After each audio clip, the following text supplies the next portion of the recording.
Welcome everybody to this special City Council work session for March 3rd, 2025. Marie, would you please call the roll? Fritz, Here. Lowe, Here. McLaughlin, Here. Manetza. Here.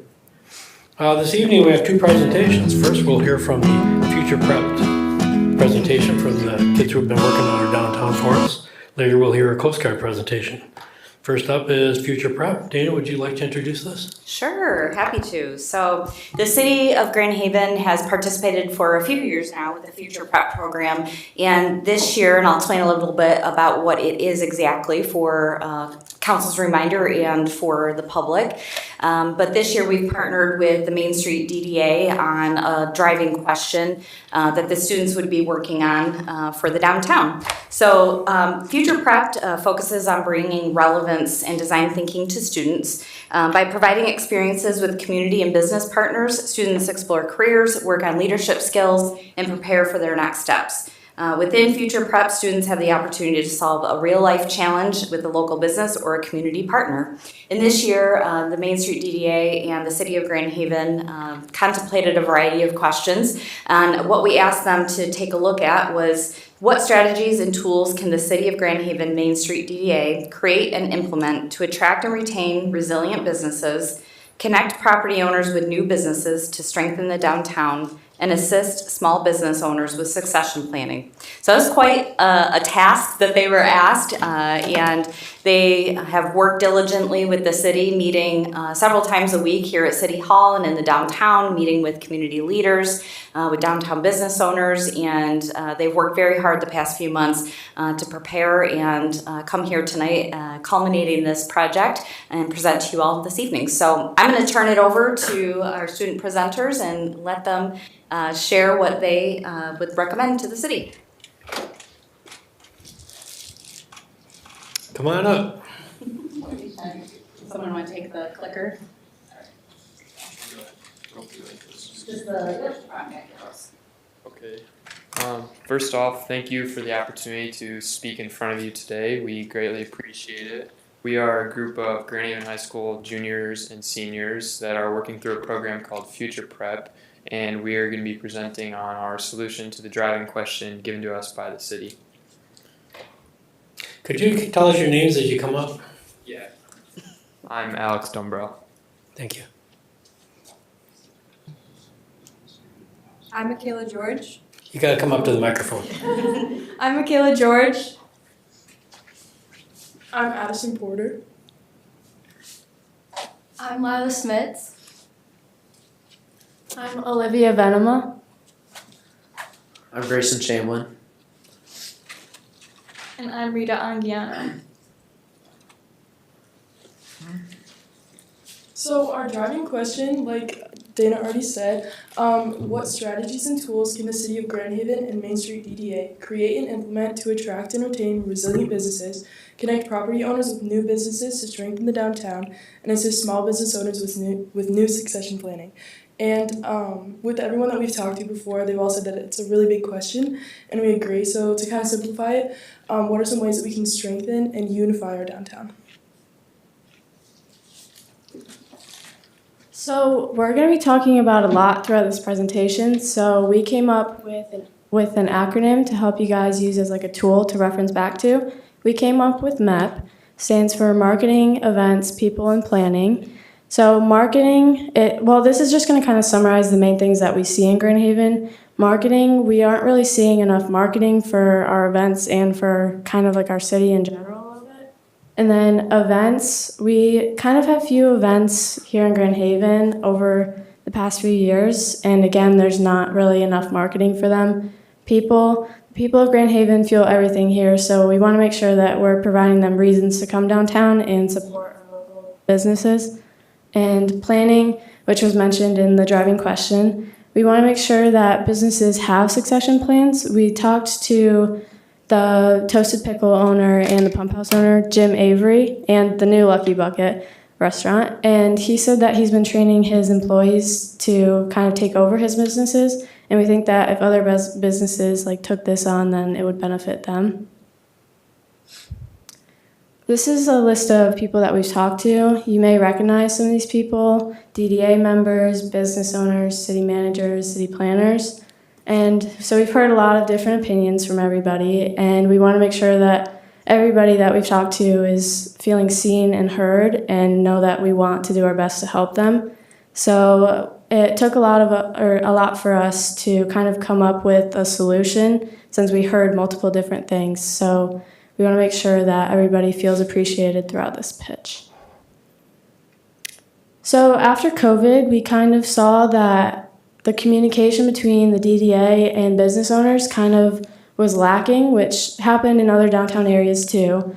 And we noticed that in Zeeland and Holland, we observed that they kind of were able to reestablish this communication, and they've been able to kind of grow back to where they were before COVID, but Grand Haven kind of still has that disconnect between the DDA and those business owners. So we want to make sure that they are feeling that they're able to communicate with the DDA clearly. So here's what we've heard. There seems to be a walking problem with people not wanting to walk our very walkable downtown.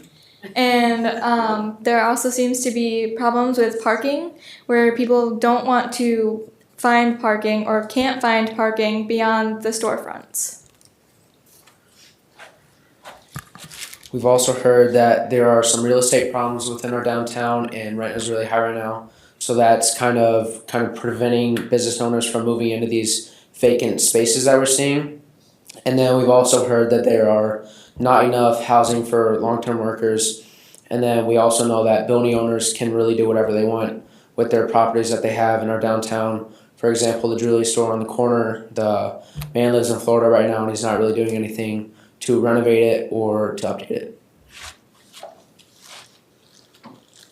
We've also heard that there is a disconnect between DDAs and business owners, with business owners needing more help and experience, but feeling that they don't receive enough. And also it's been very impacted by COVID with trying to find employees and obviously communication. And then there are also, especially here in Grand Haven, there are some seasonality issues. And since Grand Haven makes most of their money in the summer and during Christmas, it's really important that we find a way to balance profit in fall and in the spring. Another main problem that we've seen from the after effects of COVID is lack of communication throughout everyone in Grand Haven. We think that more communication throughout the community would be beneficial to the people and the businesses. And some ways we could do this would be just more collaboration in the community through things like social media. Social media would help get more events out and let people hear about those, as well as meetings between DDA and future business owners that could help people prepare to start a business down here and move down here. And then also getting in contact with the vacant business owners and helping find a solution to those empty spaces in our downtown. And then also getting in contact with people planning to retire and succession planning. One example of our disconnect in marketing and communication has been the recent beer crawl. It had very poor attendance, which we believe was from little to no marketing.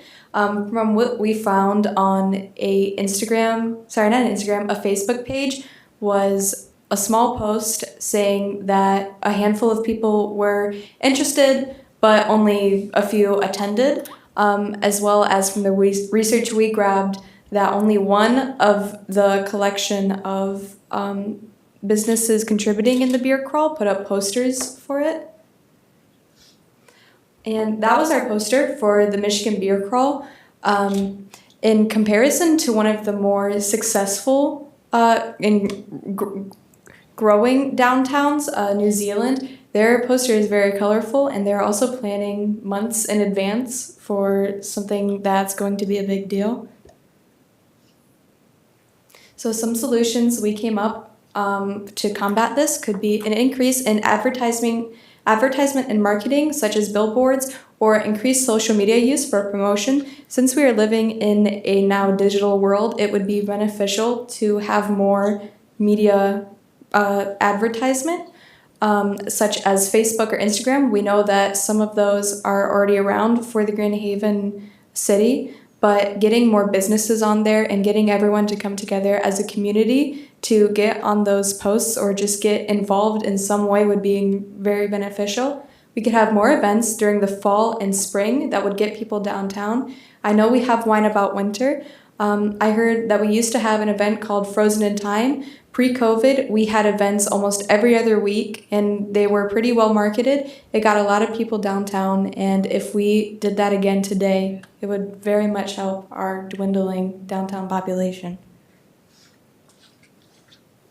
So when we looked into possible marketing ideas and new marketing ideas, we kind of came up with this slogan and turned it into a logo to visually add something to our downtown and kind of unite the people downtown, and we came up with this. So a couple more things that we talked about adding to the downtown just to have a more beneficial, thriving downtown would be longer business hours for storefronts and integrating different businesses and newer restaurants in, and then also concise strategic planning for just all of the businesses downtown. And then also having more food trucks and live music and more events just to get people out more.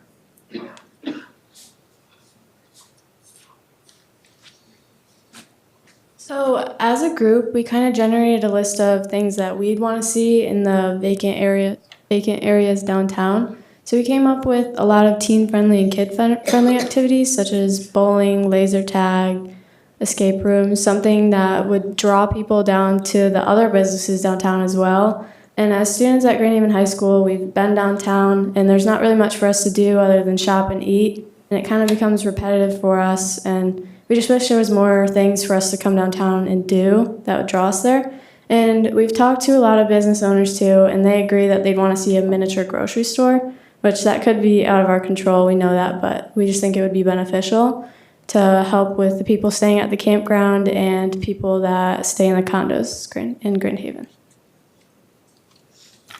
So when we looked into the economic solutions or possible economic solutions, we came up with short-term solutions and long-term solutions. So a possible short-term solution is to try to incentivize the jewelry store owner to do something with his building. As Grayson said before, he's kind of just sitting on the building, not really doing anything with it, and that's kind of hurting our downtown. So being able to incentivize him to maybe do something with it will help a lot.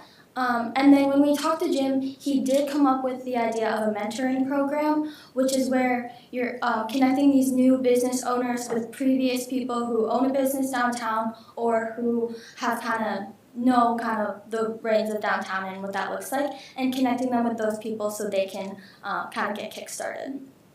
Offering discounts downtown in storefronts to get more people to come in and to increase the popularity of the stores that we already have downtown, and marketing campaigns like we kind of showed before, and kind of tweaking the way our marketing campaigns run to unify downtown, and investing in outside business investments that will bring more people into downtown and create more attraction.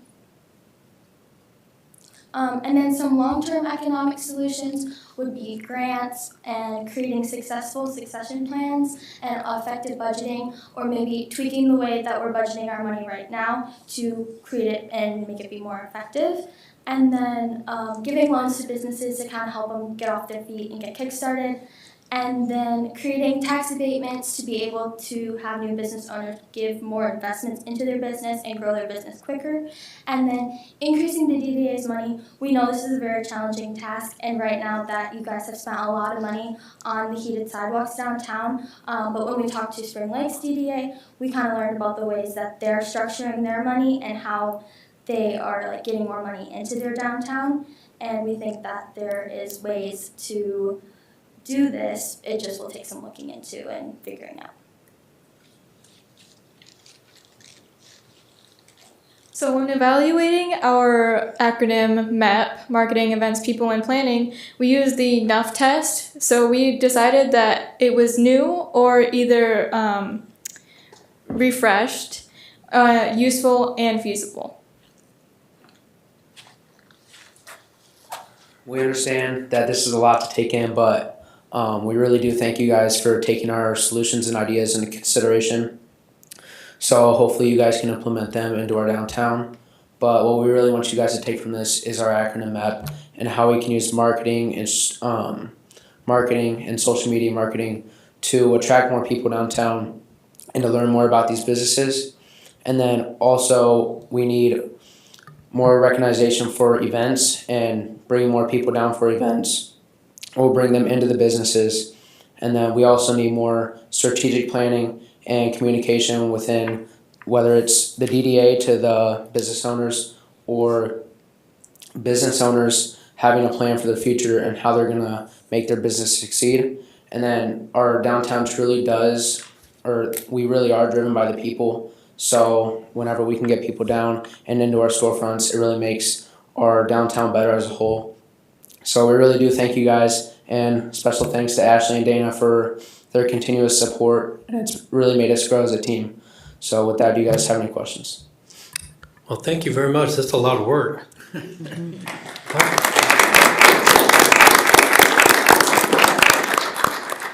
Council members, Karen?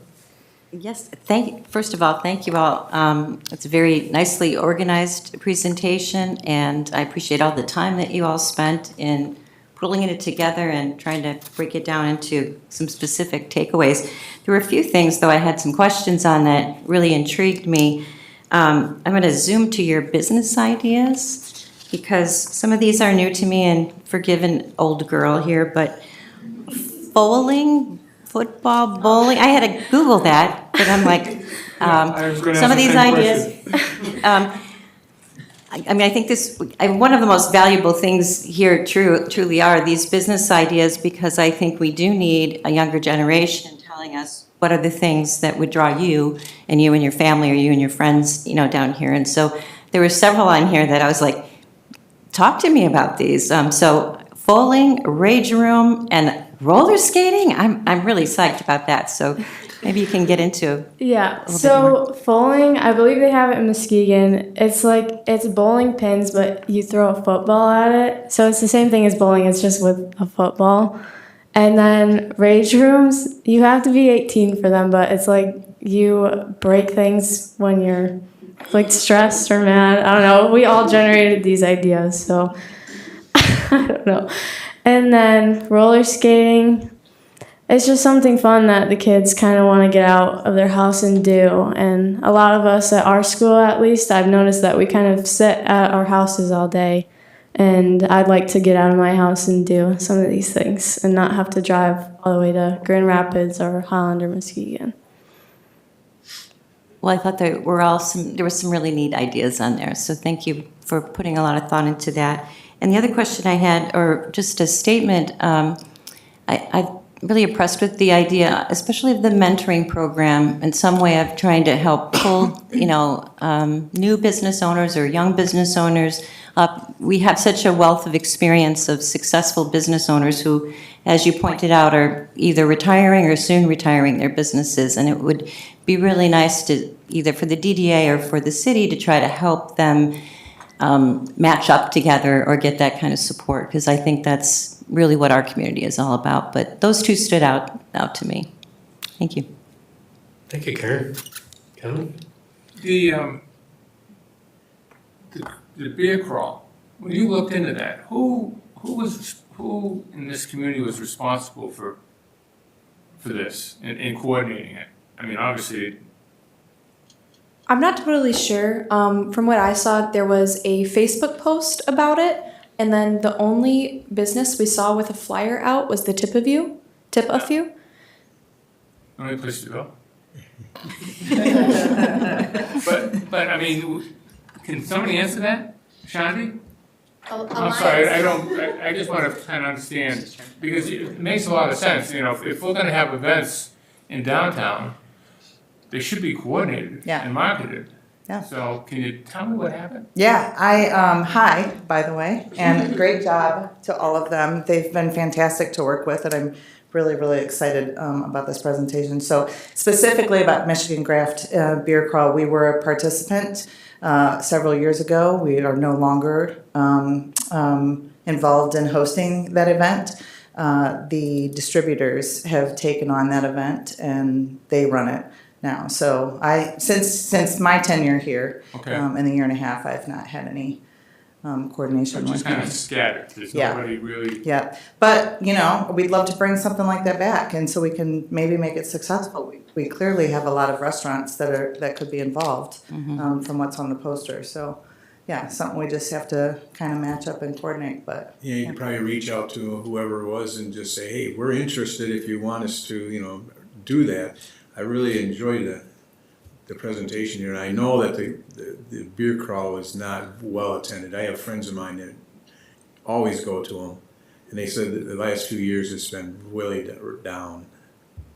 You're right, Kevin. It wasn't really wasn't advertised in that, but I gotta say thank you guys for everything you've done here. I've been pushing for a downtown grocery store of some sort for a long time.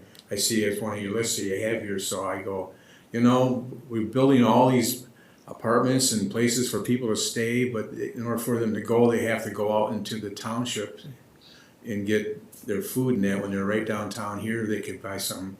I think Myers might have a small, I think they're doing an experiment on small grocery stores and stuff like that, so that would be something for us to maybe see if we can attract something like that.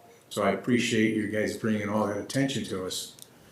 Yeah, you did a very, very good job. Thank you so very much. Can I ask you, what do you use for social media? If you want to find out what's going on in town, what do you, I mean, us old people use Facebook, which is horrible, but. I mainly use Instagram. I do know there is a bunch of people on Facebook, and they have very specific programs and stuff in order to create events. Like we saw with the beer crawl, people were able to mark themselves as interested or already attending. Yeah. But everyone's on Instagram, really. You know. Except Kevin. No, I'm on Instagram. I am on Instagram. Or me. The Grand Haven City does have an Instagram account, and we do post on it. It would just be really beneficial to other business owners and to just the city in general if we can get events on there, constant updates and stuff. Like, again, Zealand, they put out their event page months in advance in order to get people interested and to get proper planning in. If we can do that, or just maybe even a city website, like how the Grand Haven Schools has their own specific website where they post everything. Well, thank you. Great job. Thanks for doing this. It's great that you, as Karen said, that younger people in this community want to get involved. My term in city council is up, and I want somebody younger to take my place. Frankly, I'm an old 73-year-old guy, and I want somebody younger, much younger than me, to come into this community and serve it like you people do. Thank you.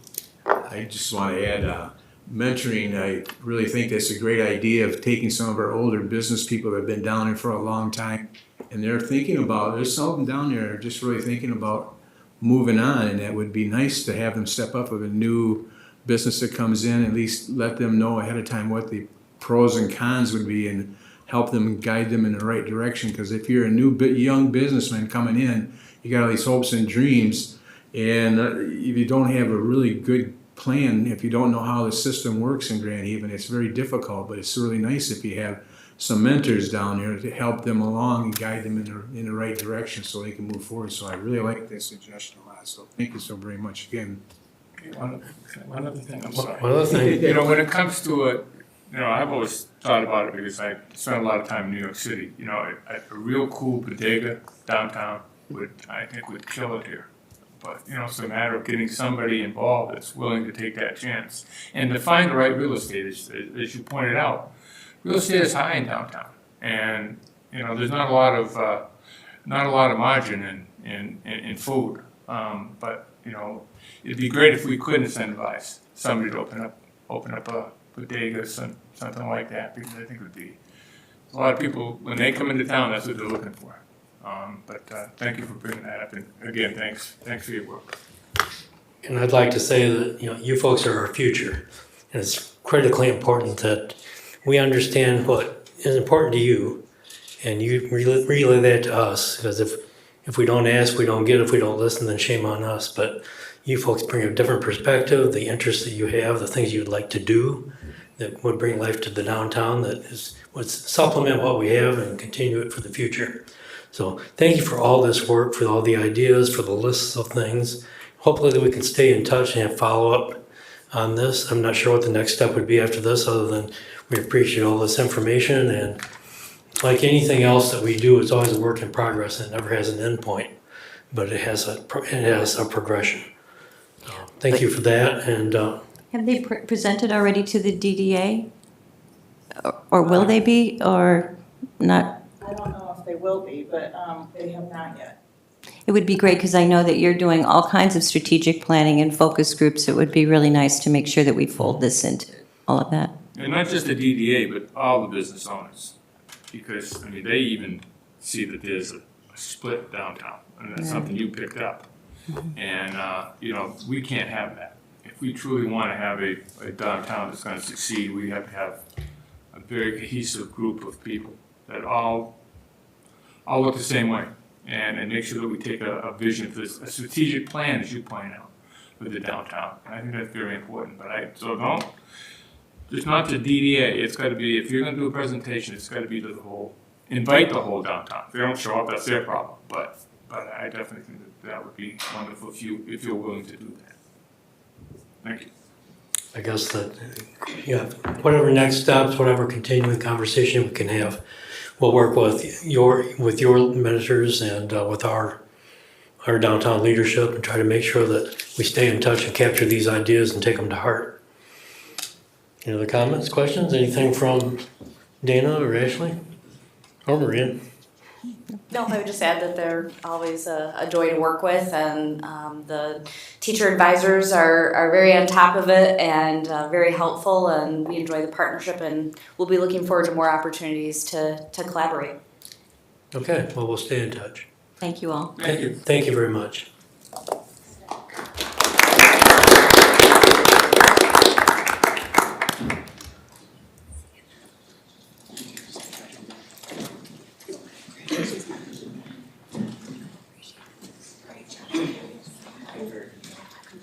Now for something that we have a little more familiarity with, the Coast Guard Festival.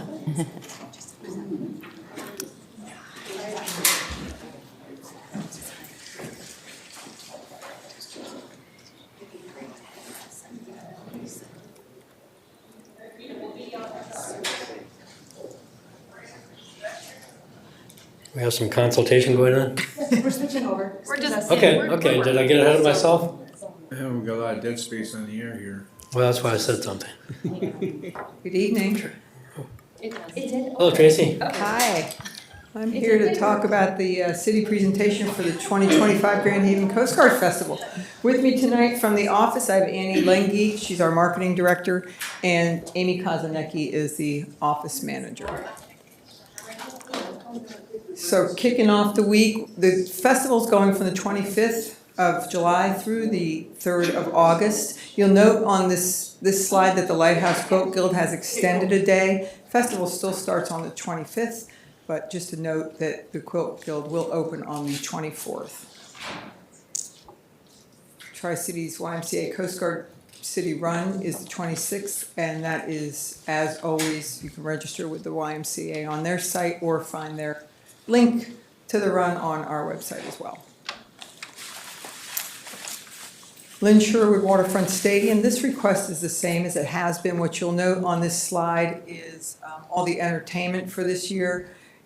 We did post just last week, our Saturday night entertainment is going to be Gary Sinise and the Lieutenant Dan Band. So currently not on the slide, but that was the big news last week. Tickets will go on sale on the 2nd of June for all shows. This is a layout for the Waterfront Stadium. You guys can read this much better than I can from this point of view, but you'll see the layout is basically the same as it has been in the previous couple of years as well. Mulligan's Hollow, permission to use Mulligan's Hollow for that list of events. Community picnic again will be in Grand Haven this year. We have changed the time. Since last year, we'll have it from noon to 3, more of a lunchtime event for the picnic. Kids Day, Senior Day are the same as always with the same time slots as well. That's the proposed layout for Kids Day. The marina boat slips, also the same as in past years. Our requests for the boat slip numbers that are listed there on the slide. And Skirbex will be back with their family carnival again this year. Dates and times are the same. They will open on Tuesday and go through Saturday until the conclusion of fireworks. This just shows carnival setup, the different parking lots where we have the carnival. That will be the same this year, as we will be using both the Covenant Life lot and also Chinook Pier this year. Harbor Island, this is where the carnival folks stay, so we're asking for that permission for their campsite, and also to use them with Harbor Transit for the shuttle that will run Friday and Saturday. And that's from the soccer fields to Columbus and 3rd. We'd like to run that shuttle.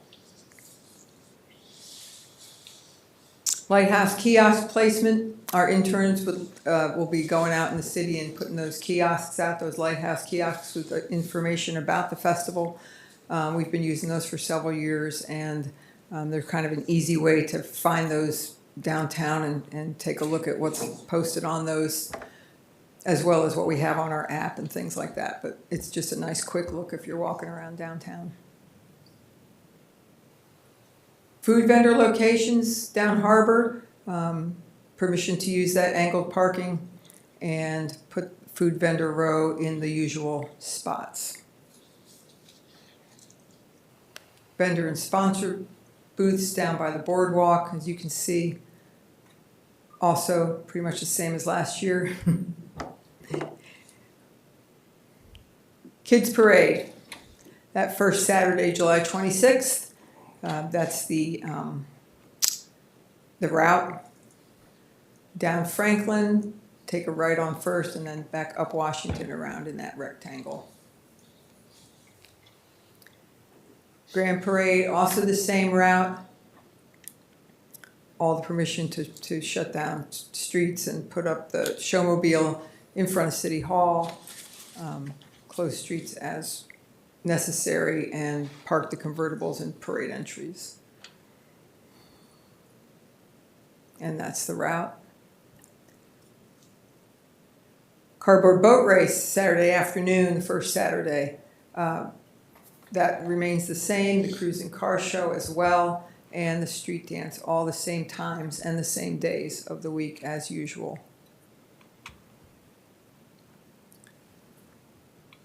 Memorial service on Friday afternoon. Drone show. We will be having a drone show on Friday night and fireworks on Saturday. We won't be combining those, so there'll be drones on Friday and fireworks on Saturday. This is just the layout of how the drones go over on Dewey Hill. And then there's a lot of requests for parking signs and traffic cones.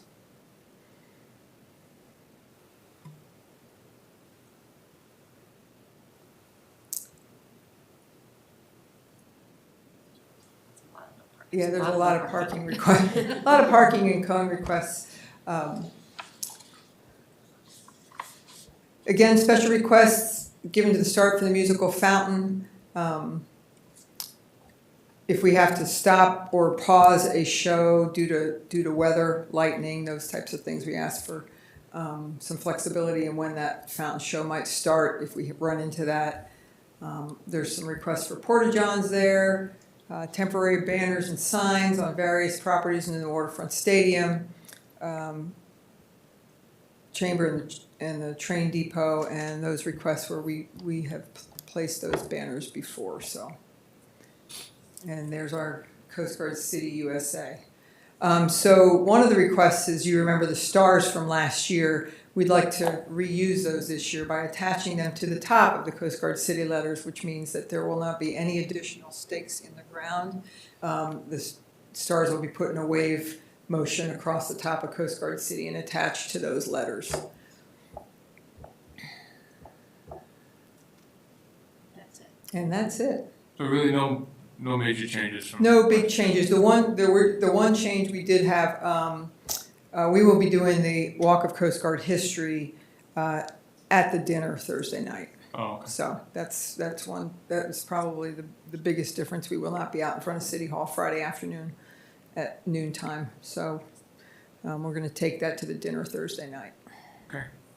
Thank you. You're welcome. Now you're working on a project, or there was a project going on to put bricks in Escanaba Park, memorial Yes. bricks. Yes, that's Oh. actually the Coast Guard Chief Petty Officers Association, the Grand Haven chamber of that, started this project about 5 years ago, 6 years ago.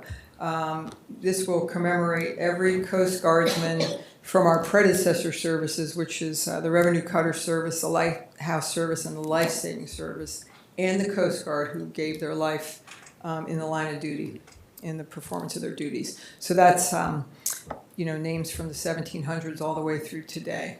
And those bricks will be, they're at the engravers. We will be completed through the last loss of life we had. And they will be in the ground by early May, and planning to dedicate that memorial on Memorial Day. And I've been working with the Memorial Day group, Chris String and his group, and the city as well. And the Chief Parish Association will put together a dedication after the Memorial Day. It'll all be together. So it'll be Memorial Day dedication or program, followed by the dedication of our memorial after that. Okay, very good. Comments and questions? Done. Pretty cut and dried. I think I've seen 21 of these now, so. Yeah, It's my 20. they don't change a whole lot usually. And not a whole lot changes. It's pretty well cut and dried. I'm glad to see that you're going to do the drones again, but it's going to be not over top of people and that, because they've had problems with them and stuff like that. And we don't need to have any kind of No, we keep them on the other side of the river. Yep. Yep. Thank you. Sure. Other than that, I think it's good that you have separated those. I think last year it was a great show on Saturday, but there was so much going on. I think that it's better defined the way you got it this time. Yeah, we had a lot of comments about it. It was a lot to look at. So. And of course, you can't rewind it and watch it again to see what you missed. Right. Are you or Brad working on new lighting for the anchor? I think that was going to be redone, or is that part of this? Anchor lighting? Yeah, lighting on the anchor on the hill. Yeah, they are. I think Brad is working on that. Actually, Okay. that is one of his projects. Okay, not necessarily part of the festival, but kind of ties in. Yep. Okay, well, very good. And so do we know yet, or is it too early to know about ships coming in or dignitaries visiting? It is too early to know exactly what dignitaries we have coming in. As of today, we have been told, and as usual, ship schedules can always change. So we have been told the Mackinac, the Spar, and the Katmai Bay. Oh, very nice. very good. Otherwise, yeah, it looks very similar. Nothing dramatically new, but you always managed to keep it fresh. Yep. Appreciate that. Thank you. Looks great. Thanks. Tracy. Thank you. Thanks, Tracy. Okay, thank you. Well, the time is 7:08. That's the end of our work session. So I'm going to adjourn the work session, and we'll resume at 7:30 at our normal time for the regular meeting. So for the time being, at least, we'll stand adjourned. But don't go away, because we're still here.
Session a little bit early, so we adjourned that, and here we are for our regular city council meeting for March 3rd, 2025. Marie, would you call the roll, please?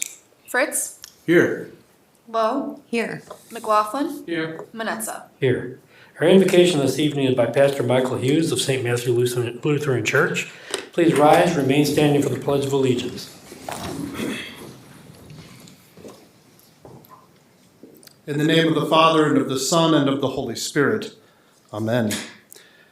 The eyes of all look to you, O Lord, and you give them their food in due season. You open your hand, you to satisfy the desire of every living thing. The Lord is righteous in all his ways, and kind in all his works. The Lord is near to all who call on him, to all who call on him in truth. He fulfills the desire of those who fear him. He also hears their cry and saves them. Lord, we give you thanks for the opportunity to gather this evening, and we pray your blessing upon the deliberations of this council this night. Let the voices be heard, and let your will be done. Almighty God, you have given us this good land and this city as our heritage. Grant that we remember your generosity and constantly do your will. Bless our land and this city with honest industry, truthful education, and an honorable way of life. Save us from violence, discord, and confusion, from pride and arrogance, and from every evil course of action. Grant that we may become a united people. Support us in defending our liberties, and give those to whom we have entrusted the authority of government the spirit of wisdom, that there may be justice and peace in this city and in our land. When times are prosperous, may our hearts be thankful, and in troubled times do not let our trust in you fail. We pray this through Jesus Christ our Lord. Amen. Amen.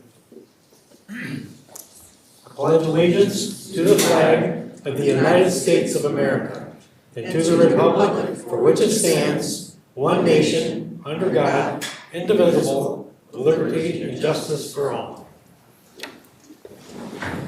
Thank you.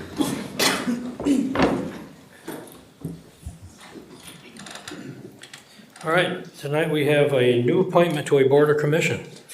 Marie, would you tell us about that? Yes. Appoint Amanda Pretzer to the Human Relations Commission with a term ending June 30th, 2027. Can I get a motion on this? So moved. Support? Motion by Fritz, second by Lowe. Any questions on this appointment? If none, would you please call the roll? Fritz, Yes. Lowe, Yes. McLaughlin, Yes. Manetza. Yes. Brings us to our approval of the consent and regular agendas. Can I get a motion to approve the agendas? So Go ahead. Motion by Lowe, second by Fritz. Any changes needed to either the consent or regular agenda? If none, then please call the roll. Lowe, Yes. Fritz, Yes. McLaughlin, Yes. Manetza. Yes. All right, that brings us to our first call to the audience. This is the first of two opportunities. At this time, members of the audience may address council on any item, whether on the agenda or not. Those addressing council are asked to provide their name and address. Will be limited to 3 minutes of speaking time. Council will hear all comments for future consideration, will not have a response at this time. Those not physically present who would like to call in may dial 616-935-3203. When you speak, come to the podium, give your name and address, and there will be, because there's a number of you here that may wish to address council, make sure we respect that 3 minutes. There'll be an alarm that goes off, and then finish your statement, and then have a seat and let the next person come up. So who would like to address council first?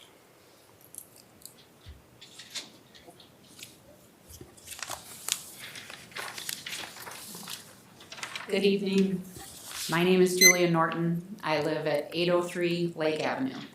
I'm here tonight to talk about the proposal for the closure of the Mary A. White Elementary School and transformation of that into an early learning center, which would eliminate K-4 education at Mary A. White.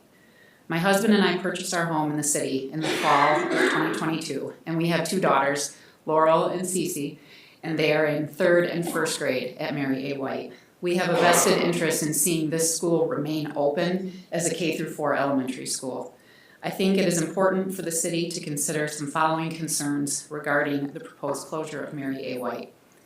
We want to attract new residents to this city. As homes come on the market here, families are considering moving here, and they may not consider the city if they know that there is no longer a K-4 elementary school within their neighborhood. As a community, we want the city to grow and attract new residents, not alienate potential homebuyers and potential contributors to the city's economy. School closures have a negative impact on property values. A quick Google search revealed an article showing from the Journal of Housing Research, this is circa 2012, so it's a bit outdated, but the impact on home values, having a neighborhood school increases home values 6.8%. So there's tangible dollars there that are related to having an open elementary school in our neighborhood. And what does this look like for the city's finances if this proposal is approved by the Board of Education? And I will reiterate that this is just a proposal. The superintendent has this idea and she is bringing it to the Board of Education tomorrow for the first time. Though this has been in the paper as a decision, a done deal, it is a proposal. So what does this look like for the city's finances if this proposal is approved by the Board of Education? Residents could appeal their property values based on the impact of the school closure would have on the market conditions and how would this impact city finances. We ask that the City Council strongly consider enacting a resolution recognizing the importance of Mary A. White Elementary School remaining a K-4 school for both its intrinsic and extrinsic value to the community and to the city. And I hijacked that from this gentleman over here. We had a parent meeting, community meeting yesterday, and I thought it was such a fantastic suggestion. I wanted to make sure that I presented that as part of my concerns and the information that I wanted to present tonight. Thank you for your time. I appreciate it, and we hope for your support in keeping Mary A. White Elementary a K-4 for all the kids in the neighborhood. Thank you very much. Thank you. Who's next?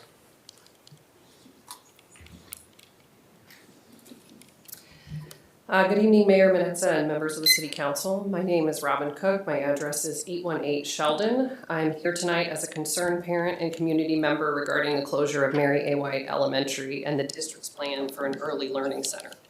This is not just a school issue, it is a city issue, and the council must take an active role in ensuring this decision aligns with Grand Haven's long-term sustainability and financial responsibilities. Closing a neighborhood school in our downtown core has long-term consequences. Mary A. White is one of the few remaining walkable schools in Grand Haven, serving an anchor for families who want to live and work in the city. I can attest to this firsthand as my family moved here just last fall. We chose the city due to the walkable resources Grand Haven had to offer, including our local neighborhood school of Mary A. White.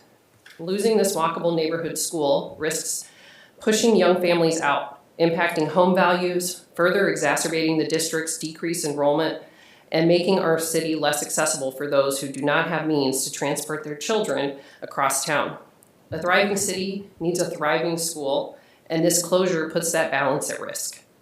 Beyond the closure itself, the district's plan for a new early learning center raises serious financial and environmental concerns that directly impact the city. There has been no transparent breakdown of the cost associated with opening and sustaining this facility, including necessary infrastructure improvements, permitting, playground updates, and transportation logistics. If the district is truly facing a $5.5 million deficit, quoted by the superintendent just last week, this raises questions about fiscal responsibility and long-term sustainability. As city leaders, you have a vested interest in ensuring that potential new projects utilizing city resources such as roads, utilities, and shared public spaces are financially viable and do not place additional strain on taxpayers and city services. Additionally, the district's plan to incorporate Duncan Woods as a nature-based learning space for the proposed early learning center raises significant environmental concerns. Duncan Woods is already in a fragile state, and increased foot traffic without a clear conservation plan could accelerate its decline. Also, the district is trying to proceed to utilize Duncan Woods without a formal usage agreement or any commitment to compensate the city for utilizing this public land. This lack of oversight and accountability sets a dangerous precedent for the use of Grand Haven's natural spaces. City Council has a duty to step in. The implications of this decision go beyond the school district. They impact our neighborhoods, our economy, and our natural resources. I urge you to engage with the school board, demand they stop the removal of walkable schools, provide better financial transparency, and require a formal agreement if Duncan Woods is to be used in this way. We need leadership that prioritizes responsible, sustainable decision-making for the future of Grand Haven. Thank you. Thank you.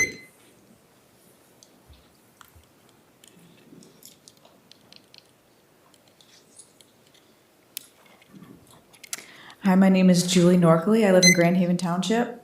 I'm asking you to formally pass a resolution requesting the school district reevaluate their decision to close Mary A. White. While I do believe closing Mary A. White could be the best option, the decision should be transparent and the community should be properly engaged. Rather than holding community coffee events where any topic can be discussed, rather than holding stakeholder strategic planning sessions that require a special invitation to participate, the district should hold a series of town hall meetings where community members are faced with the proposition of closing Mary A. White and can brainstorm potential alternative solutions alongside district leaders. Doing so would require real transparency. It would require transparency with the budget, including how money has been spent on various items or lost to embezzlement in the past. The district should not ask questions to be submitted online or request individuals ask them privately so that the community cannot hear the response. Rather, questions of community members should be answered in a transparent manner in front of everyone because many people share similar concerns and learn from the questions of others. The decision to close Mary A. White will have lasting effects as it removes another neighborhood school from the city. Likewise, the decision to open a state-funded preschool will transform the community as it will force home-based daycare providers out of business. Please consider passing a formal resolution requesting GHAPS reevaluate their decision to close Mary A. White. Thank you. Thank you.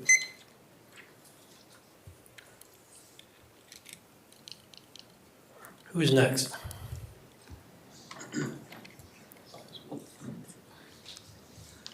Mike wins the race. Good evening, council. I'm going to try and keep this under 3 minutes. I practiced at home. Good evening, Mike Westbrook, 423 Lafayette Avenue, Grand Haven. My kids live in the Mary A. White district. Mary A. White Elementary School has been a treasure in this community since 1959. My family chose Mary White as a school of choice when we lived on the east side of town in a starter home. The school had an excellent reputation, a strong PTO, abutted Duncan Woods, a feeling of safety, and had great teachers that we knew that taught inside the school. We eventually moved to the west side of Grand Haven, kind of traded up our house, and my two children were lucky enough to walk to school most days and loved their experience at Mary A. White School. And they're still friends with a lot of the people they met, and we're still friends with a lot of parents we met in that neighborhood feel of Mary A. White. Like many in the community, I was shocked and disappointed to hear about the district's plan to close Mary A. White and bus the children to one of 3 schools within the district. A parent information session was held on February 24th. It was spotlighted in the Tribune. Community members showed up in droves and left with so many unanswered questions and frustrations about the financial state of our district, the Mary A. White closure decision process, and other potential plans underway to address financial deficits in the district and shrinking student population. The lack of transparency and engagement with the community and taxpayers is frankly shocking, but not surprising. I know that three of you also live in the Mary A. White school district, and Councilman Fritz, I think your kids went to Mary A. White. So I know this should be a personal matter to at least 3 of you, and I know that Bob, you're a concerned citizen as well. So what can the City Council do about this? I ask that the Council be a strong advocate for your constituents to preserve our local elementary schools. These schools keeps our neighborhoods vibrant, safe, engaged, walkable, and most importantly, and you heard from my colleagues, they draw young people to live near the school. Removing the school is going to discourage young people from moving into our communities.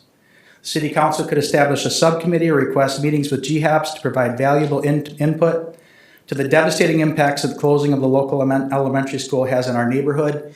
We've had a proposal to now remove 2 schools and leave 2 giant holes within the city. These are real impacts to you, your constituents, and things that I think the GHAPS needs to engage with our city council to make you aware that these changes are happening and solicit your opinion from your constituents. I want to make everyone in the room aware that we have 2 important meetings coming up. Tuesday, March 4th at 4:30, the Finance and Operations Committee will be meeting at the GHAPS Education Center on Beach Street. And on March 10th at 6 p.m., GHAPS School Board will be meeting to discuss and vote on the closure of Mary A. White. They kind of announced it was happening. I think they got a lot of community feedback that no one was asked or told. They actually are going to put it on the board's vote at that meeting. There'll be public comment times, much like a few of us are doing tonight, to come in and share your concerns about the closure of the school. Appreciate your time. Thank you.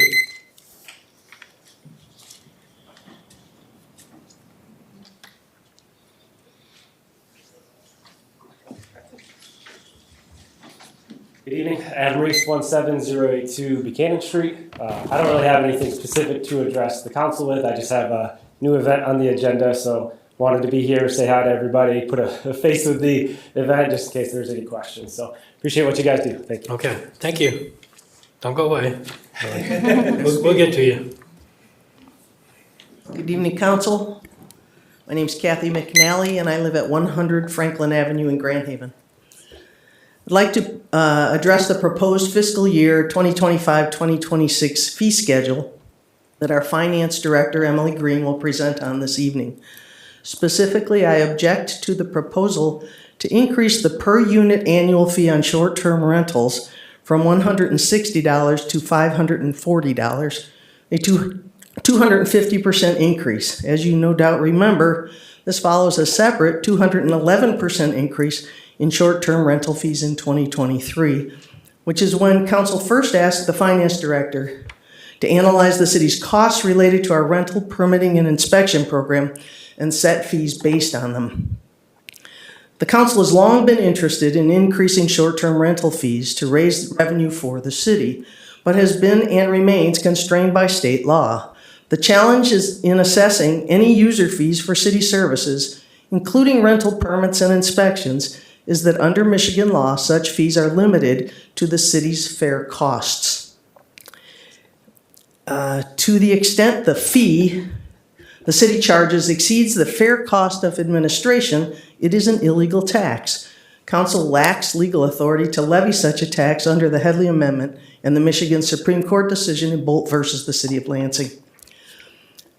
Despite the fact that the city's safety standards and inspection schedules for long and short-term rentals are identical, their respective fees have begun to diverge widely. I understand the city attorney recently provided advice that council might choose to assess different fees for these different rental permit classes. To promote affordable year-round rental housing in Grand Haven, a public good, council could choose to charge less for long-term permits than for short-term permits.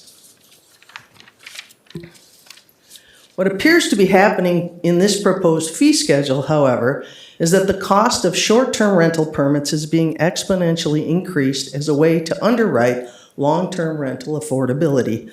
That's unlawful. It is an illegal tax on short-term rentals, however disguised. If you break rentals into 2 classes for permitting, as a matter of law and frankly of fundamental fairness, you can only expect the short-term rental permit holders to support their fair share of program administration. Any subsidy the council chooses to make of long-term rental permit holders needs to come from general city funds, not the fees you assess the short-term rental community. I respectfully ask you go back to the city attorney to clarify that point. On a separate but important note, you just sat through, I didn't actually see it, Dana, but you just sat through a work session in which Dana reported out on a committee considering how to promote economic health, vibrancy, and business succession in downtown. Anyone familiar with use patterns in Grand Haven knows the vast majority of visitors, especially in summer, are day users. Relatively few people find lodging, but those who do spend much more in support of local shops, restaurants, and the services day users use. Thank you. Thank you.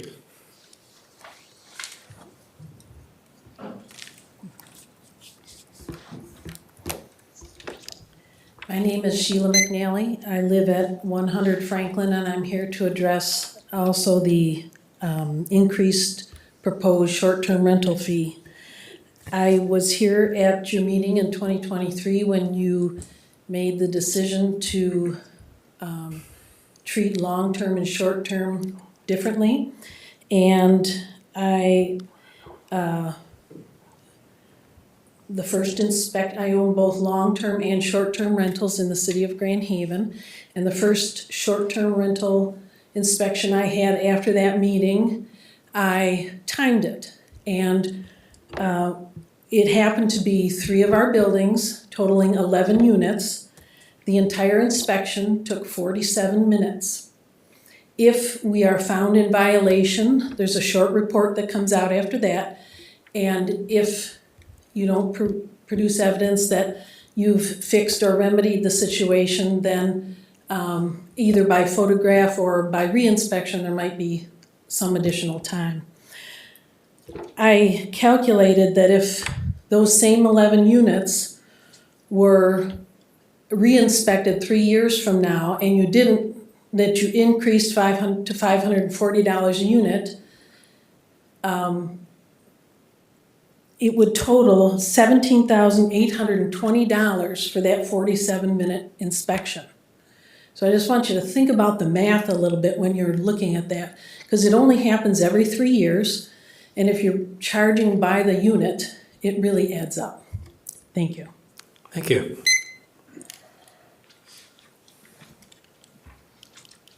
Good evening, council members. My name is Steve Deitch, 615 South Griffin, and I'm the parent of a second grader at Mary A. White. I just want to echo the comments of my fellow Mary A. White community members who are here tonight. I'm concerned about the implications for the school's community, the impact on the city, and the effects this decision would have on Duncan Park in particular. I wanted to specifically mention how this decision may affect Duncan Park. When my son was in preschool, I drove him to an outdoor discovery center, nature-based preschool in Holland. Nature education is excellent, but it does require very high standards. And in addition to the concerns mentioned tonight, I'm also concerned about the ability to launch a program of this scale, but on this short of notice, without detrimental effects on Duncan Park. I'm concerned about the effects the decision may have on the condition of the park and the liability of having students in a public park that's not under the school's authority. There may be a way to handle the legal and regulatory issues that this poses to the city, but the timeline of the decision is extremely short. Any decision of this scale should involve stakeholders, including the City Council and the members of the Duncan Park Board of Trustees. Thank you very much. Thank you.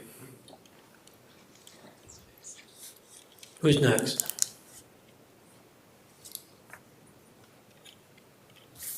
Anyone else?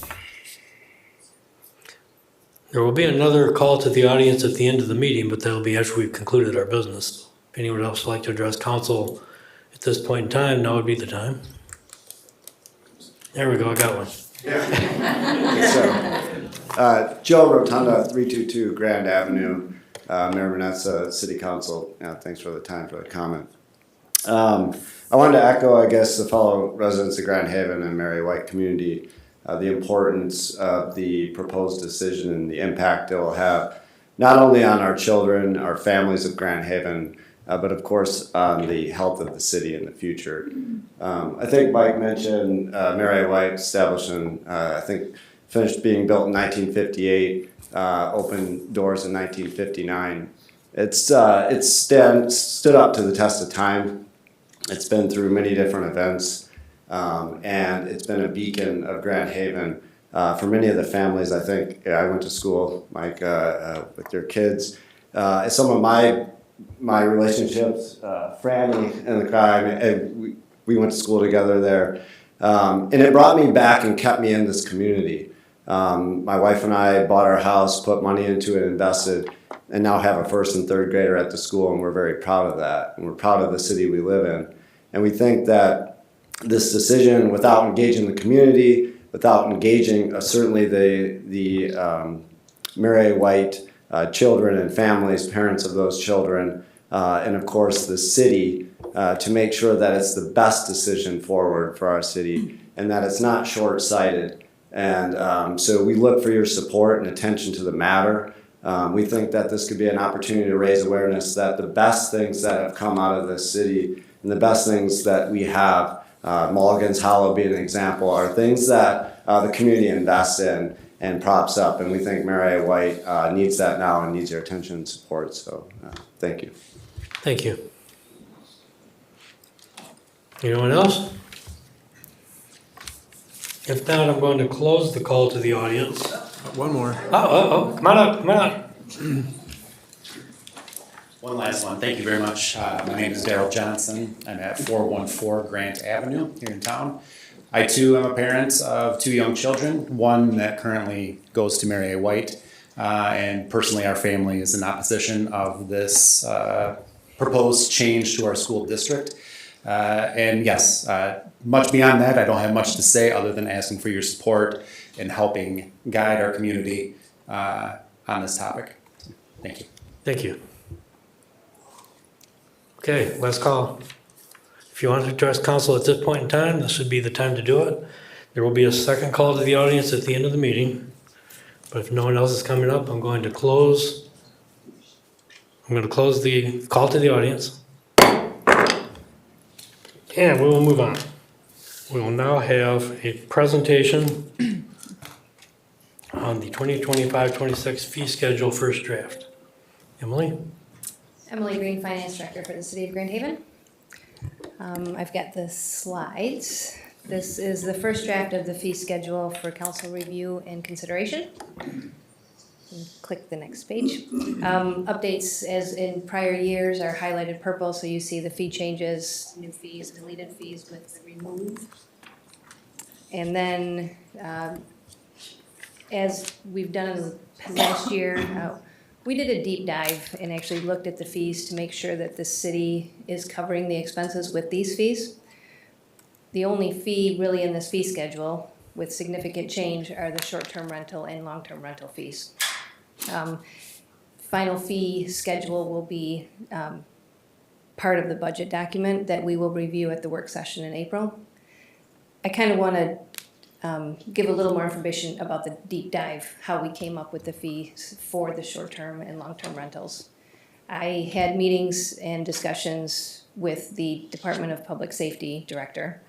She actually spoke to everybody that works in the building department and in public safety, and we did a percentage of what their wages, what they were covering, how much short-term, how much long-term, along with the planning department.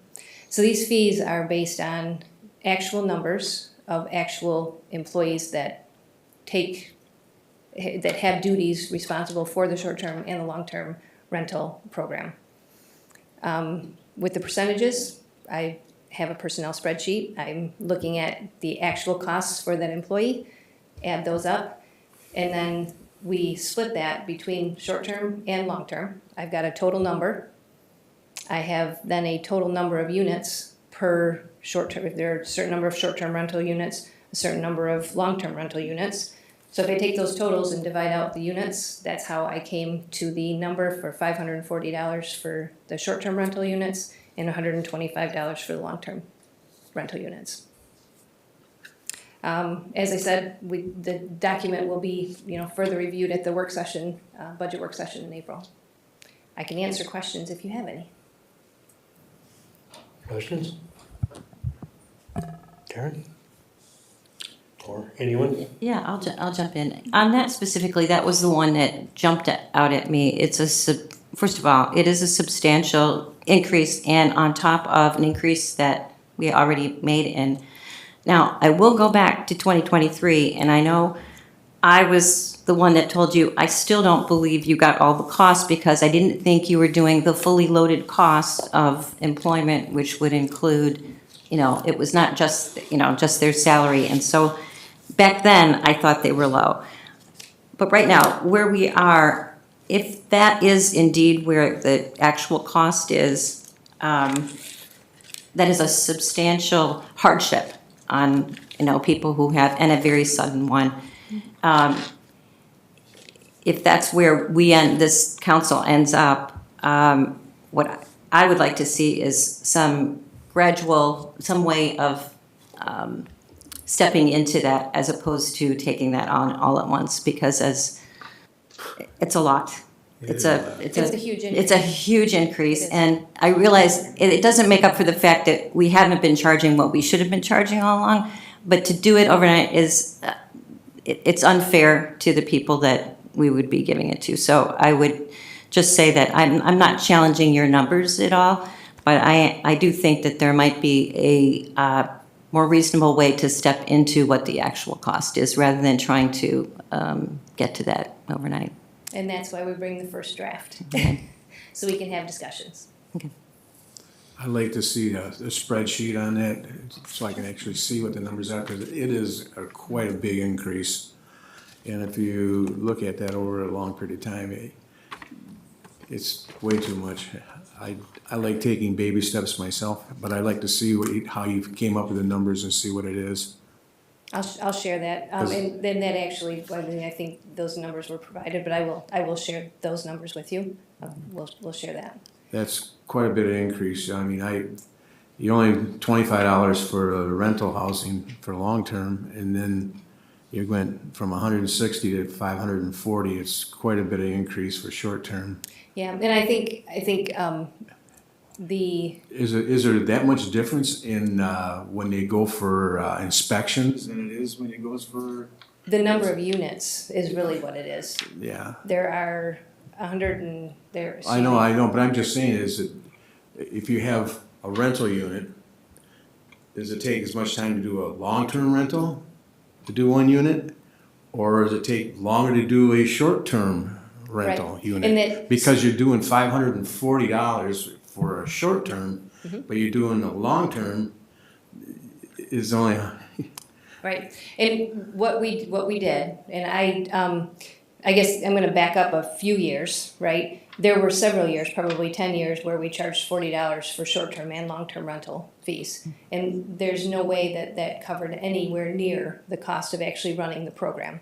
So doing the dive and actually having a conversation with the Department of Public Safety and then having that staff do the work on what are we, what time do we spend, who spends the time, and how much time does it take for this program versus that program. So we're looking at it as, these are the fees for the short-term rental program, these are the fees for the long-term rental program. When I provided this last year, we combined it all together. Ashley and I have been trying to come up with numbers. We need to make sure that the city is covering the cost of expenses to run these programs.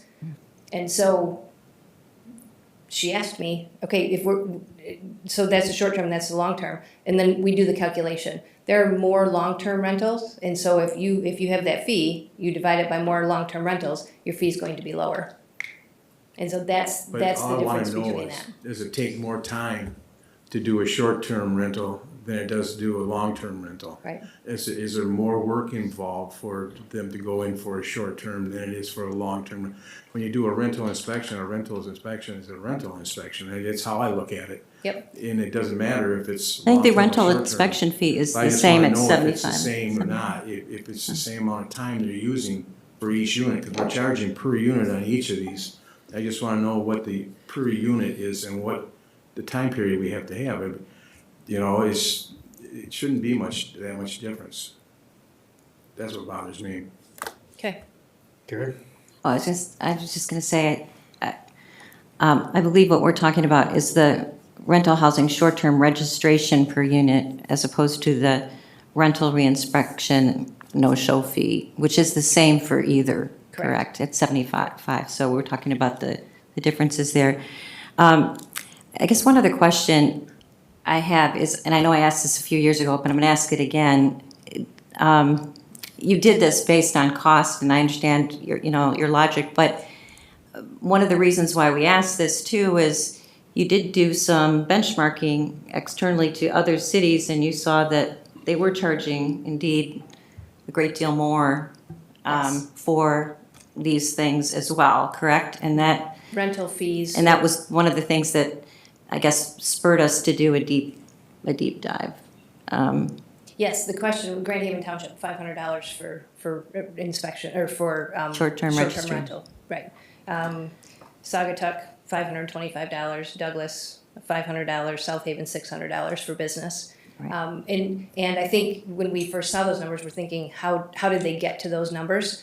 But when you do the math, and we've taken the time to figure out who is doing the work and what those wages are, and then running those calculations, you get to the $500 pretty quickly. So that is correct. There are surrounding areas. The fees for short-term rentals are right in line with surrounding areas. And I guess Councilmember Fritz, to kind of answer, you're right. The fees are what they are. Mm-hmm. But when you're dividing 1,000 units versus 200 units, your cost is going to go up for those.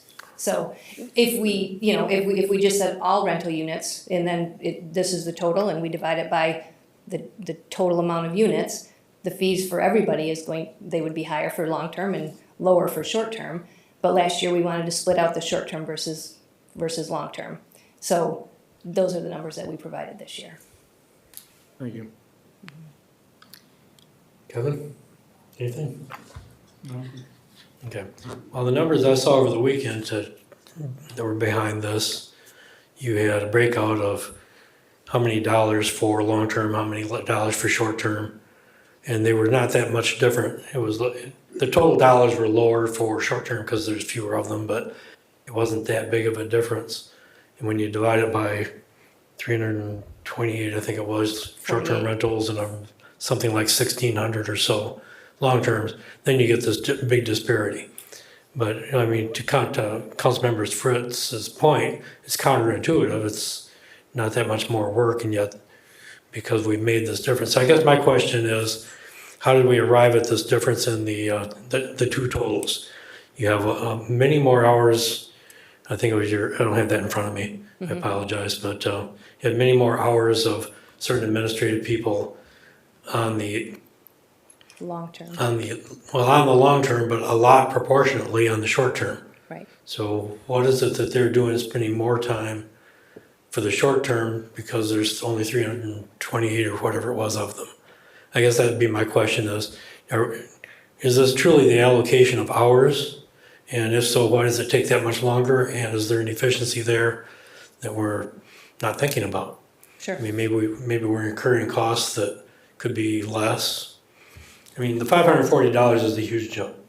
And, the year before when I think all the rentals were up like 140, 150 or whatever it was, that was a big jump. So we knocked down the long term, recognizing that we were absorbing some of the costs within the city and not passing it all along. Yep. With that much of a difference, and especially that much difference in 1 year, I don't think we would do that. I think we would either, if we are truly sold on these costs as being legitimate costs, then we should probably phase that in and recognize that you can't do this all at once. We've done this with water and sewer rates in the past where we had to catch up on things.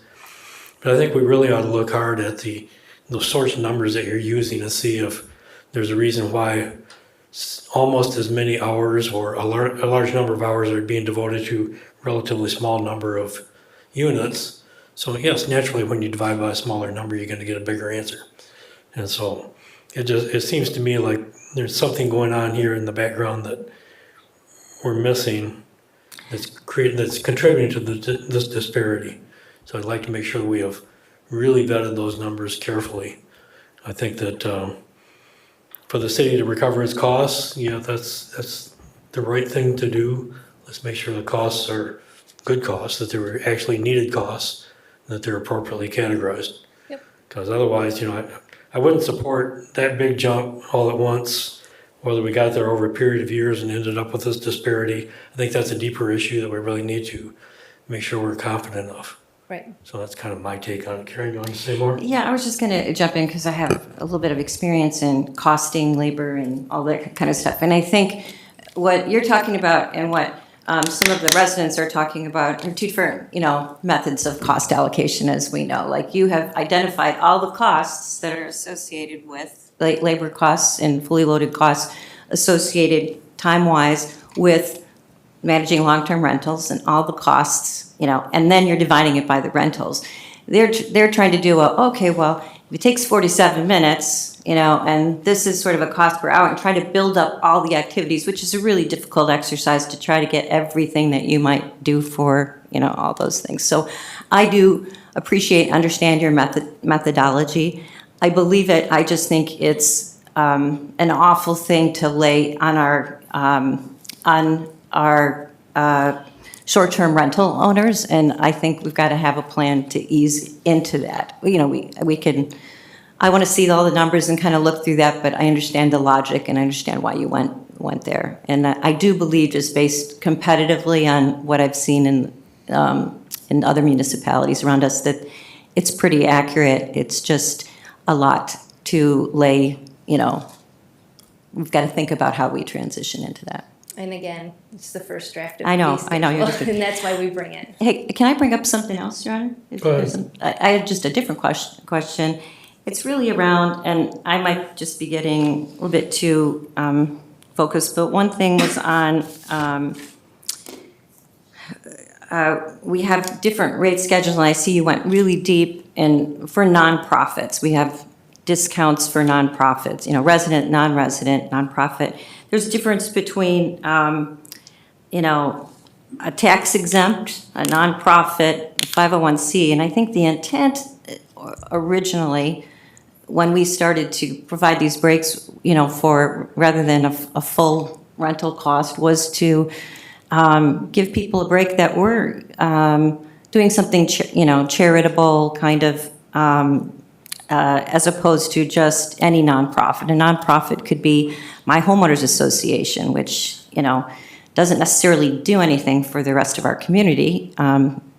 So in that spirit, I just wonder if it might be a little bit cleaner to use, sort of the tax exempt nonprofit definitions as, described by the IRS. And I say that because I just did a quick check to see, a 501c3, which is under a tax exempt, is a charitable, religious, and educational organization. I think that does cover a lot of those charities. But another tax exempt organization as defined by them would be a 501c8, I think it is, which is fraternal beneficiary societies. That would cover Eagles, Elks, Knights of Columbus, again, others that kind of do that very similar things. And then finally, there's a 501c19 that's, veterans organizations, American Legion, BFW. Again, I think the intent was that people that go to the trouble to do that and they're demonstrating to the IRS and they get that tax exempt status as a result of those things, that those are really the same kind of people that we would be willing to, give that, that thing to.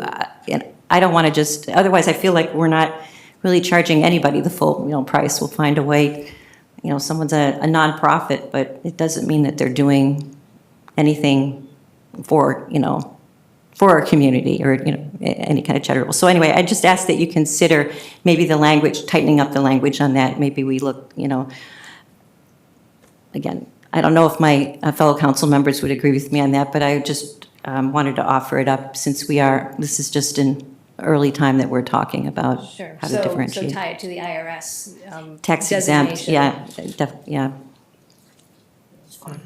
I guess that my thought would be that if there's a clean and regularly defined way of doing that, what I don't want to get into is value judgments of one charity over another. Right. So we want to make sure that this has some real basis to it. I think if they say that it's a tax exempt nonprofit, then we're good, and they're clearly defined. I mean, the We're not resident, defining it, they are, right, and the resident part, of course, is those folks are already supporting it with their taxes, so that makes sense. Right. Yeah, I just want to be careful that we aren't imposing our own judgments about what one nonprofit is versus another. Right. So, I mean, you understand. Well, I think the they use difference. them all interchangeably, like we tend to say a nonprofit or 501c or a tax exempt, they're not all the same thing, and that's my point. I think if we're a little bit more precise on our language, it will be a easier way for us to implement the intent. And maybe the special event application, we could note that. Here again, first draft. First draft. We can work on that. Anything else, anyone? Like I said, most of the increases look like they're minor inflationary steps. Correct. This one for short-term rental fee really jumps out. It does. We have to make sure we're clear on that. And the bit about the varying rates for different categories of users, I'm fine with cleaning up the definitions of those. Sure. We'll do that. Well, thank you for the presentation, and we will be having our work session in April where we'll go over this in more detail. But this is our first chance to see it and to show it to the public. Correct. And I'm sure we'll be hearing from our constituents as well. I think so. Can I ask you one question? I'm sorry. Go ahead. On the special events, you have a special event site supervisor coordinator at $20 an hour. I can't believe we have anybody that's all in at $20 an hour. It's on page 133 of the. Is that the on for page, large sorry, events? 9 of the. Is it? Yeah. And I was just going through it and I saw $20 an hour and it's like, It's something that we've implemented. We have started it with Central Park Place for large events over a certain attendance size. And we've been successful in finding somebody to do on-site supervising for those events, and then we pass that on to the event organizer. So we were looking to do that at the Waterfront Stadium, just due to some logistics challenges that we've had for large events at the stadium. Okay. So this will be our first year trying to actually implement that. okay, all right, thank you. Anything else, anyone? All right, thank you, Emily. Thank you. That brings us to our consent agenda. Maria, would you please read the consent agenda?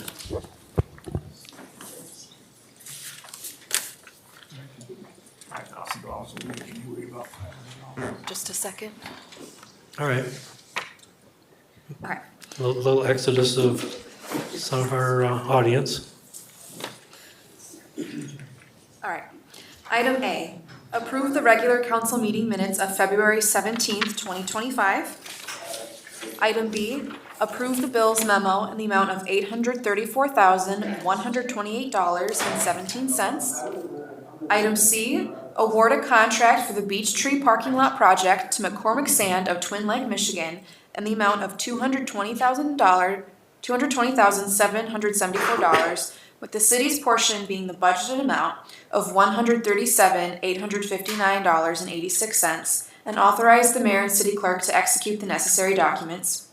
Item D, approve a request by Oddside Ales to use 3 parallel parking spots on First Street for their 15th anniversary party for the band's van and trailer. Item E, approve a contract with Redline Excavating of Holland, Michigan in the budgeted amount of $401,466.75 for the Second Street Sanitary Sewer Improvements Project, and authorize the mayor and city clerk to execute the necessary documents. And item F, approve an easement with the Grand Haven Spring Lake Sewer Authority for the vacated northern portion of Columbus Ave adjacent to their property. Can I get a motion? So moved. Support? Motion by Fritz, second by Lowe. Are there any questions on any of these items? Well, hearing none, will you please call the roll? Fritz? Yes. Lowe? Yes. McLaughlin? Yes. Manetza? Yes. All right, first item of new business. Item A, consideration by City Council of a resolution to award the Harbor Island Coal Yard Closure Project to TL Contracting, Inc., located in Lansing, Michigan, in the not-to-exceed amount of $673,303.10, and authorize the mayor and city clerk to execute the necessary documents. Administration recommends approval. Can I get a motion? So moved. Motion by Fritz, second by McLaughlin. Let's see. Who's presenting this to us? Dana? Dana. Yes, excuse me, hold on. Let me get my microphone a little bit closer. Alrighty, good evening, City Council. So before you is consideration of a contract for the coal removal project. We had, I think you had been provided some information about the original plan for removing the coal pile some months ago, and under some direction and guidance of HDR, we reconsidered the plan for removal and got that approved by Eagle. And went back out to bid with the revised plan. As you see in your memo, 4 bids were received on February 12th, and we did have HDR review them. The bid documents and the tabulation were included for you to review. And there was an analysis of each of the individual line items within the bid that HDR evaluated for each proposed contract. And ultimately, they were recommending the second low bid, which is TL Contracting, based out of Lansing, Michigan, in the amount of just over $673,000. I'm not a technical expert in this area, but I do have HDR available if there are specific questions that you all have this evening. So they are available. We can certainly try to assist in any way possible in making sure you understand what exactly you're being asked of this evening. All right. Questions from council?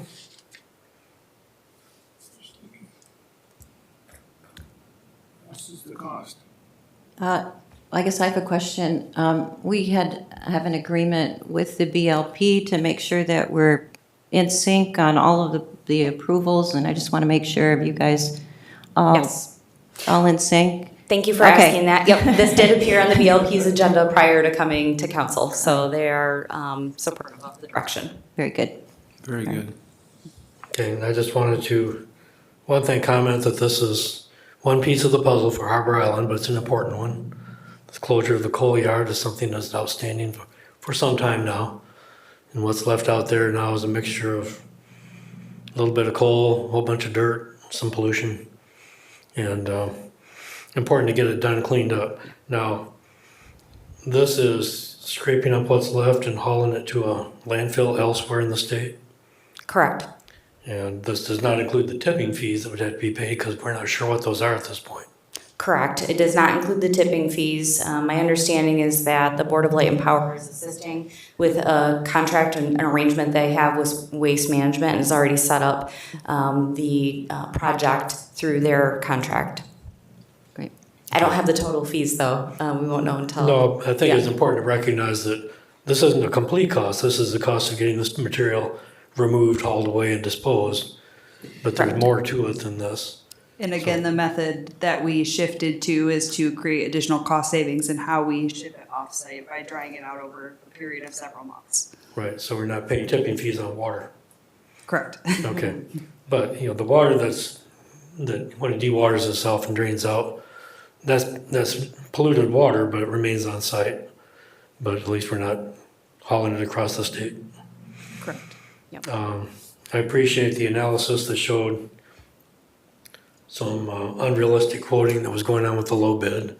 It's always nice to take the low bid when you can, but not when it's going to cause trouble later. And that seems to have been the case here. So I think our consultants are doing a good job for us. And I don't have any other comment other than glad to see progress made. We're going to be years and years and years cleaning up Harbor Island, but this is a step, and we're working collaboratively with the BLP, which I think is excellent. So thank you for that. I don't have any further comments. If no one else does, then please call the roll. Fritz, Yes. McLaughlin, Yes. Lowe, Yes. Manetza. Yes. Next item, please.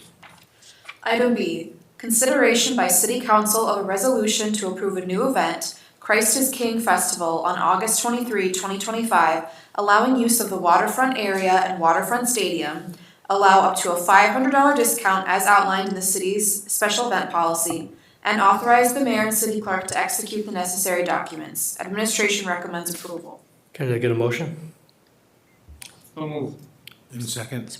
Motion by McLaughlin, second by Fritz. Brian, are you telling us about this one? He almost escaped. Crisis King Grand Haven, local nonprofit group.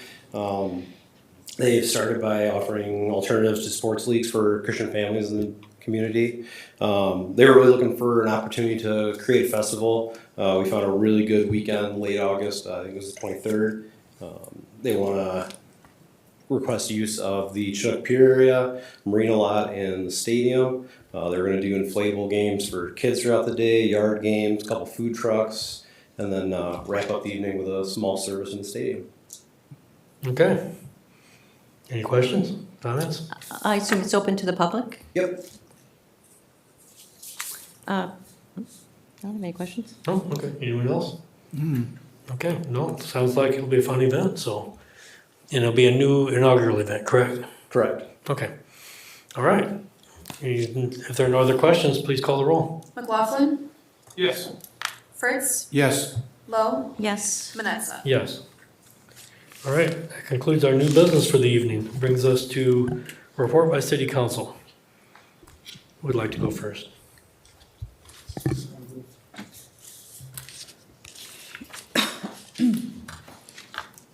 Well, go ahead, you guys. Karen? Oh, I'm good. Good?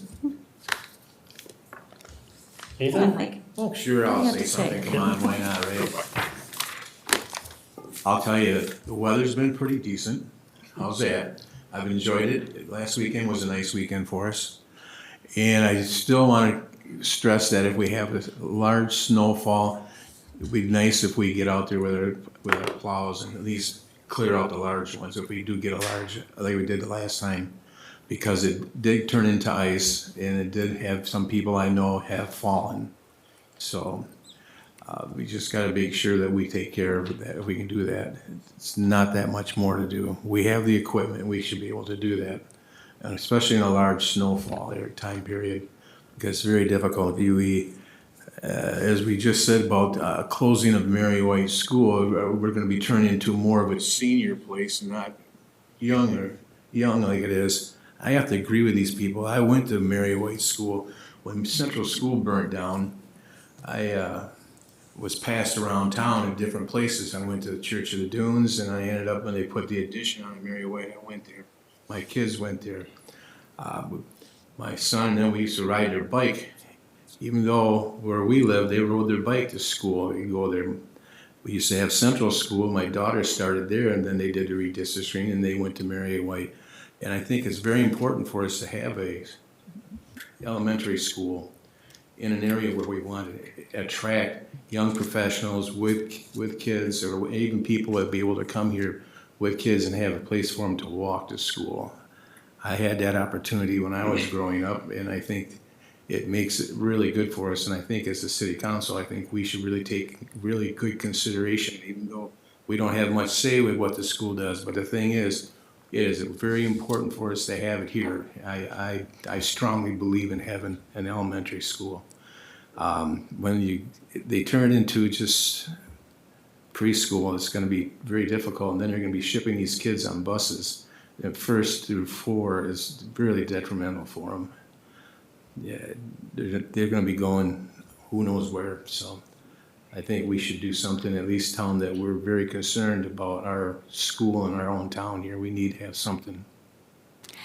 I just want to, first of all, agree with you. And I don't have a report tonight, but I do want to thank all the parents that came and spoke on behalf of Mary A. White. And you're all absolutely right. It is an economic imperative for our town to attract young families, and this is a huge loss. It has some implications, and I would agree with Councilmember Fritz. I would be okay with our city council sending a letter in support of that, in support of what you're to rethink this, because it is quite devastating for our community. So thank you for coming here and sharing all of that tonight. Okay. All right, well, yeah, I appreciate all the input from the public, and we do hear you and we do share concerns. We have no direct authority over the schools, but we certainly have a vested interest in the community the health and future of the community. So we'll see where that can go. I want to make a statement and kind of in reaction to some of the social media frenzy of the past few days that's been going around surrounding the recent Human Relations Commission meeting in which the topic of sanctuary cities was broached. Let's be clear, the Grand Haven City Council did not refer or request this discussion, nor has the City Council ever discussed or shown any interest in being a sanctuary city.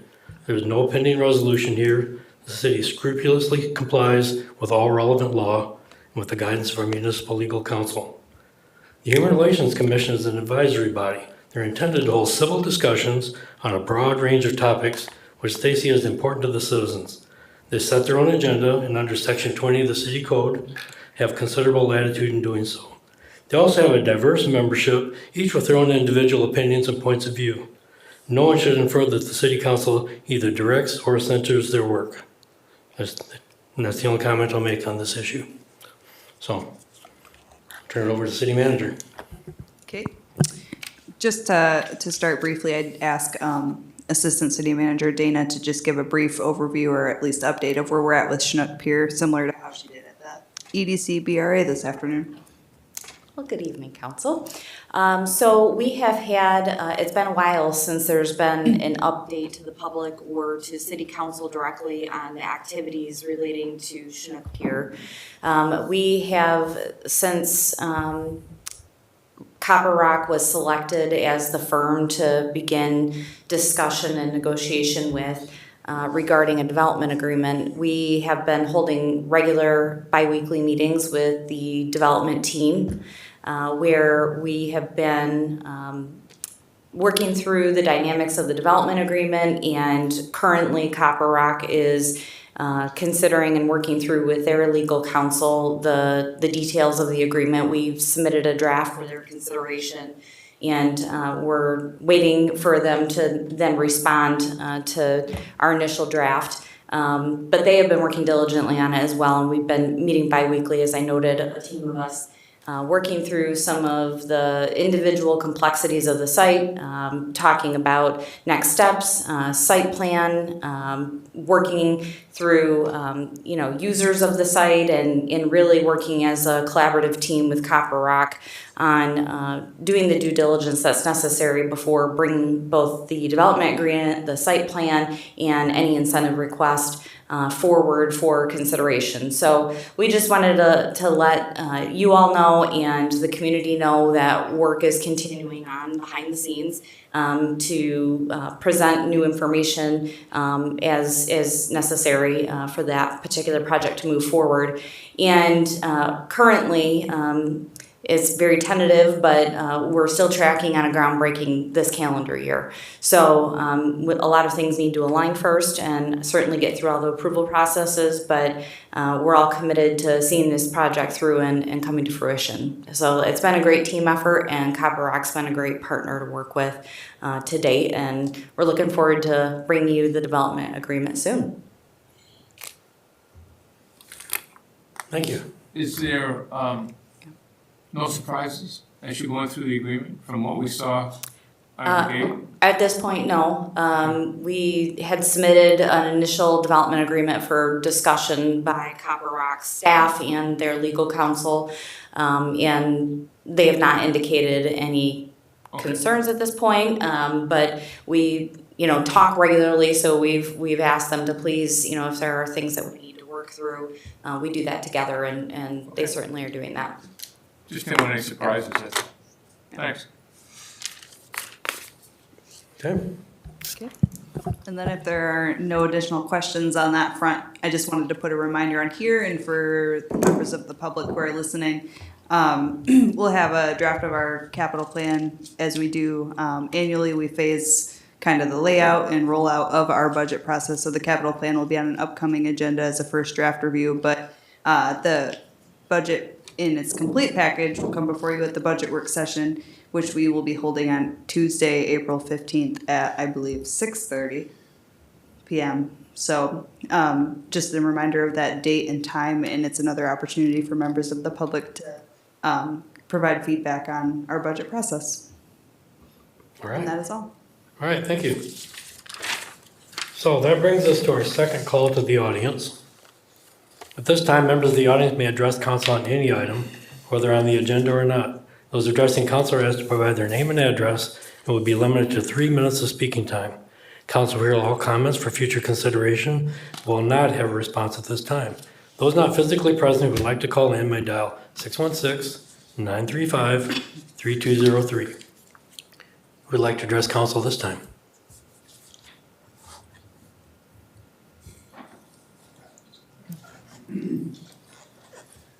Mike Westbrook, 423 Lafayette. I just want to thank council tonight for your feedback back. I know you didn't have to give any feedback on our comments tonight. I really appreciate everything you had to say. Mike and Karen, we really appreciate your support, and anything you can do to help support the Mary A. White School is greatly appreciated, and I think I speak on behalf of everybody in the room that they appreciate your support too. So thank you. All right, thank you.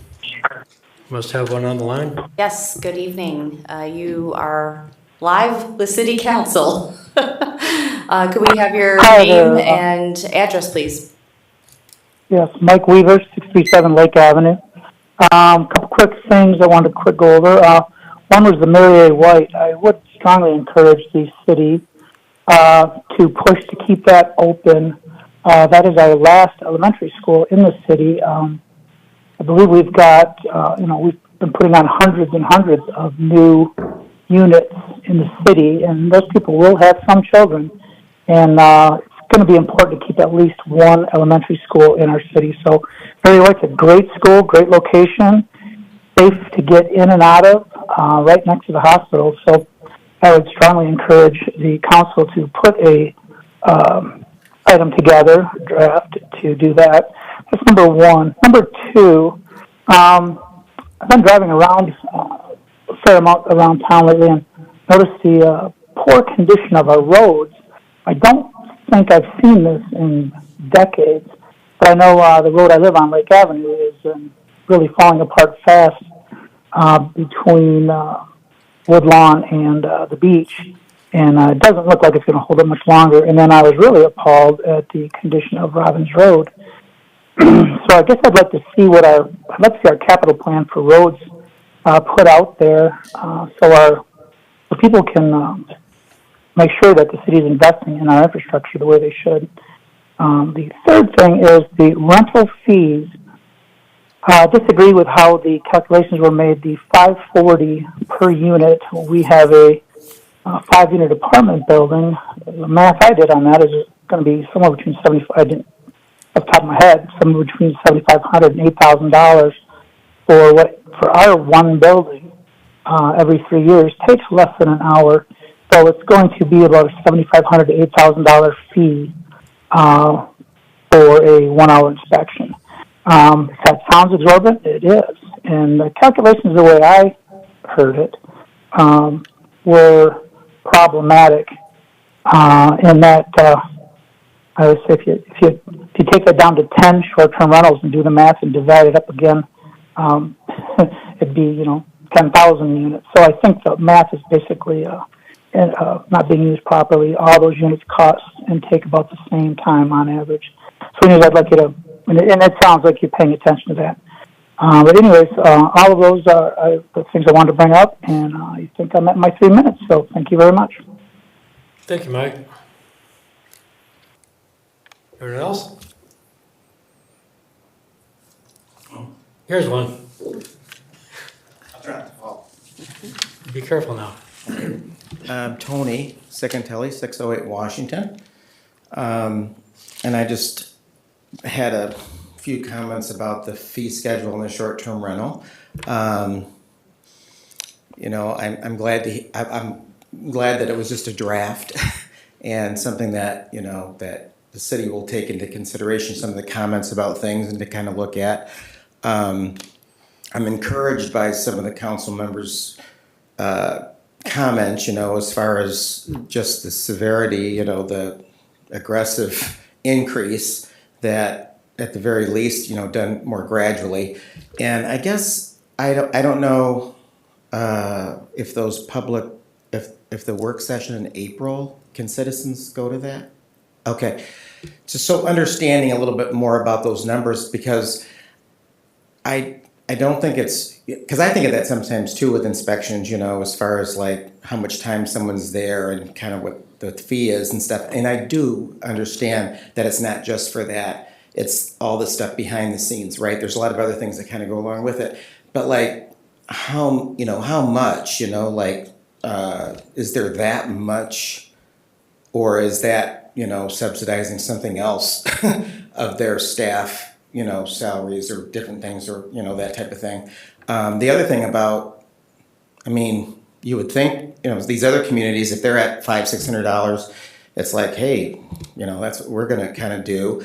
But like I think someone said, looking at maybe the efficiency of it, so it's like just because they're charging $400, $500, $600 and they're kind of inefficient, you know, we don't want to jump on board with that, right? I mean, you know, we want to come up with our own based on our employees and kind of what they do.